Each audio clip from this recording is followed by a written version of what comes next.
Allied plans for German industry after World War II.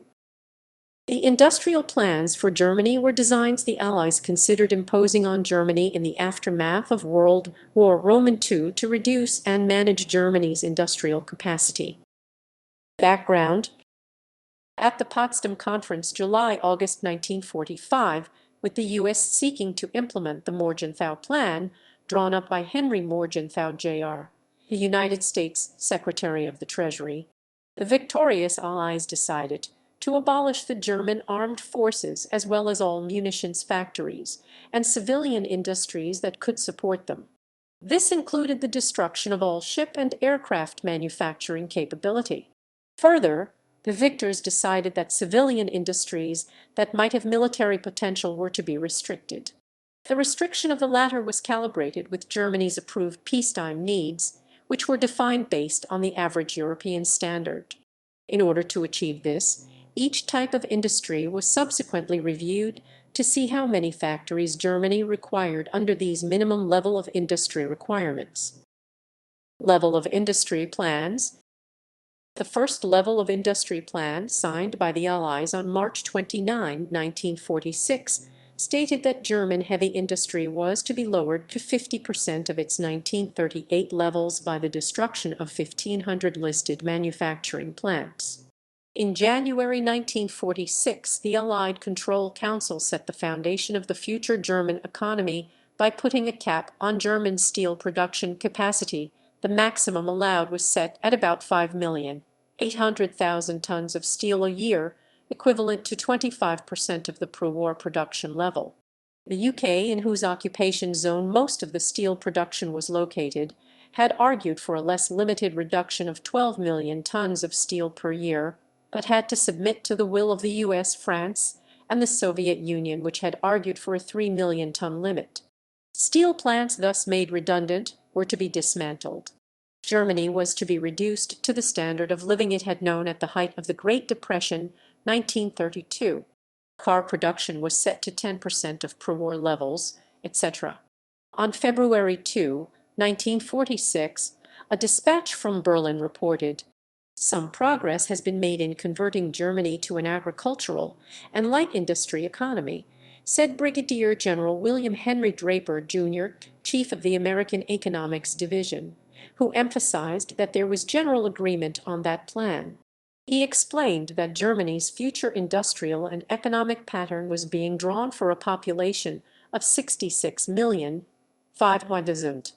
On that basis, he said the nation will need large imports of food and raw materials to maintain a minimum standard of living. General agreement, he continued, had been reached on the types of German exports: coal, coke, electrical equipment, leather goods, beer, wines, spirits, toys, musical instruments, textiles, and apparel to take the place of the heavy industrial products which formed most of Germany's pre-war exports. Timber exports from the U.S. occupation zone were particularly heavy. Sources in the U.S. government admitted that the purpose of this was the ultimate destruction of the war potential of German forests. Extensive deforestation due to clear felling resulted in a situation which could be replaced only by long forestry development over perhaps a century. E.J. Bryce noted in March 1948 that at the present rate of deforestation, the resources of the British zone will be exhausted within a very few years. The first plan was subsequently followed by a number of new ones, the last signed in 1949. By 1950, after the virtual completion of the by then much watered-down level of industry plans, equipment had been removed from 706 manufacturing plants in the West, and steel production capacity had been reduced by 6,700,000 tons. Moderation of policy. Beginning in mid-1946, American and British policy towards the German economy began to change, illustrated by Bayern's September speech Restatement of Policy on Germany, also known as the Stuttgart Speech or Speech of Hope. According to Dennis L. Bark and David R. Gress in A History of West Germany, the Morgenthau Plan came to be seen as inflicting undue hardship, and so the approach was shifted, over time, to one encouraging German economic expansion. As part of this, the allowed levels of industrial capacity were raised. According to Vladimir Petrov in Money and Conquest, Allied occupation currencies in World War II, the reason for the change in U.S. occupation policy was almost exclusively based on economic considerations. Although a large part of the occupation costs were placed on the German economy, the US and the UK were increasingly forced to supply food imports to prevent mass starvation. According to some historians, the US government abandoned the Morgenthau Plan as policy in September 1946, with Secretary of State James F. Byron's speech Restatement of Policy on Germany. Others have argued that credit should be given to former U.S. President Herbert Hoover, who in one of his reports from Germany in 1947 argued for a change in occupation policy, amongst other things stating, "There is the illusion that the new Germany left after the annexations can be reduced to a pastoral state.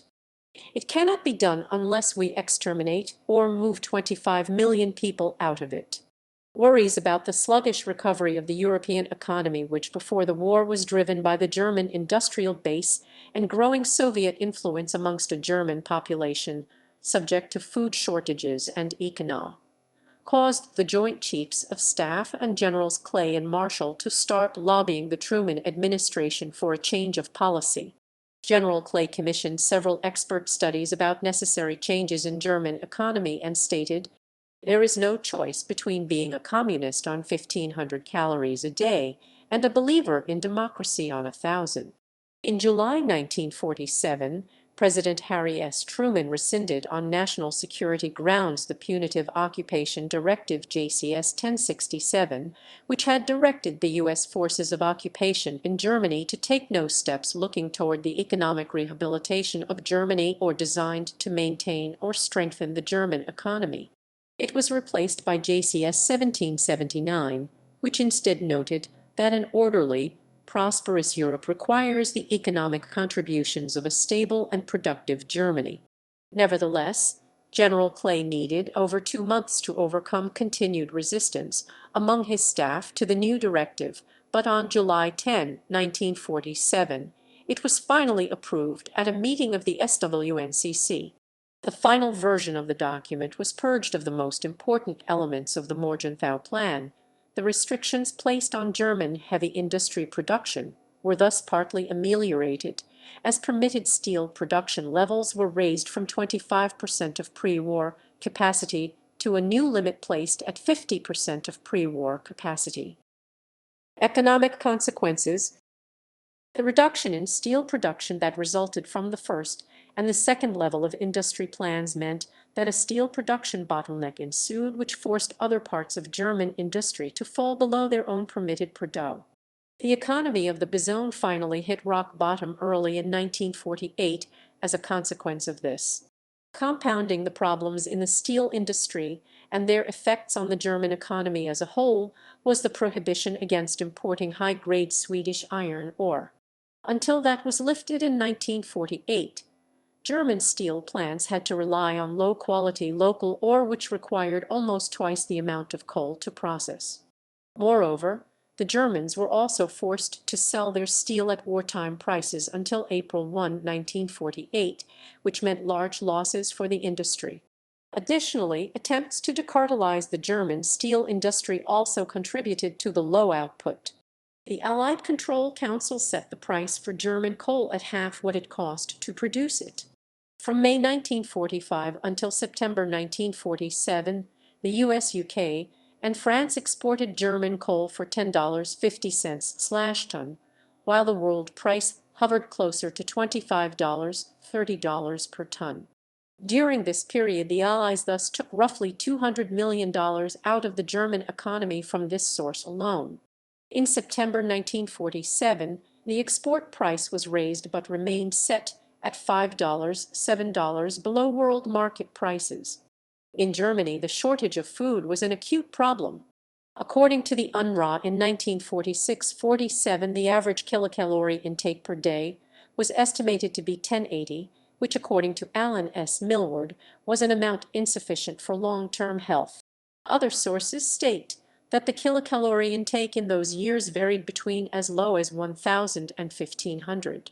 William L. Clayton reported to Washington that millions of people are slowly starving. Germany received many offers from Western European nations to trade food for desperately needed coal and steel. Neither the Italians nor the Dutch could sell the vegetables that they had previously sold in Germany, with the consequence that the Dutch had to destroy considerable proportions of their crop. Denmark offered 150 tons of lard a month, Turkey offered hazelnuts, Norway offered fish and fish oil, Sweden offered considerable amounts of fats. However, the Allies disallowed the Germans to trade. The UNRWA Charter allowed it to operate in Germany to assist non-ethnic German displaced persons, but did not permit it to assist ethnic Germans.